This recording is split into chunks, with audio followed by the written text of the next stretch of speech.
તમારી દેરાણી દુનિયાભરમાં ફરતી હોય ને તમને ફરવાનું મળતું હોય, એની પાસે જેટલા દાગીના હોય તમારી પાસે ન હોય.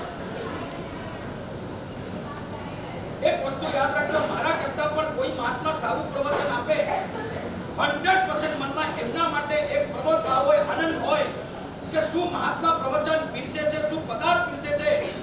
જે શક્તિ મારી પાસે નથી એ શક્તિ એમની પાસે છે. એ શક્તિને જોઈને મને આનંદ થાય. આ તો મારા ક્ષેત્રની વાત કરી, તમારા ક્ષેત્રની વાત કરું.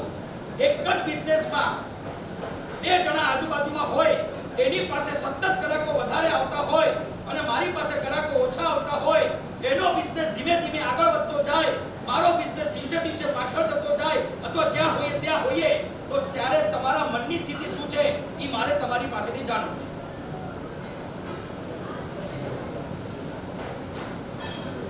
તમારી દેરાણી દુનિયાભરમાં ફરતી હોય ને તમને ફરવાનું મળતું હોય, એની પાસે જેટલા દાગીના હોય તમારી પાસે ન હોય, એનો પતિ જેટલો કમાતો હોય એટલો તમારો પતિ ન કમાતો હોય, તો તમારી મનની પરિસ્થિતિ શું? કેમ આટલો સોપો પડી ગયો? કોઈ અઘરો પ્રશ્ન કર્યો છે? કેમ? શા માટે? તમે ભૂખે તો નથી મરતા ને, ભિખારી તો નથી ને, બે ટાઈમ સુખીથી બે રોટલા ખાઈ શકો છો ને. શેનો લોભ? પણ અને લોભની વાત નહીં કરો.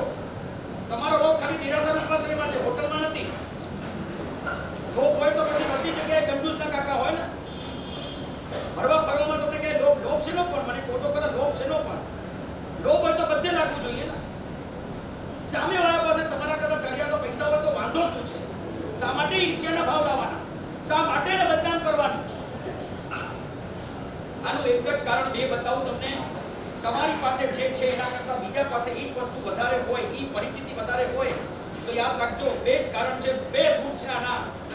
તમારે માની લેવાનું કે મારા કરતા એનું પુણ્ય વધારે છે, કા પછી મારું પુરુષાર્થ એના કરતા ઓછો છે. બે જ કારણ. કા સામેવાળાનું પુણ્ય મારા કરતા ચડિયાતું છે, કા બીજું કારણ સામેવાળાના પુરુષાર્થ કરતા મારો પુરુષાર્થ ઓછો છે. બીજું કોઈ કારણ નથી. આવું માની લઈને આપણા મનને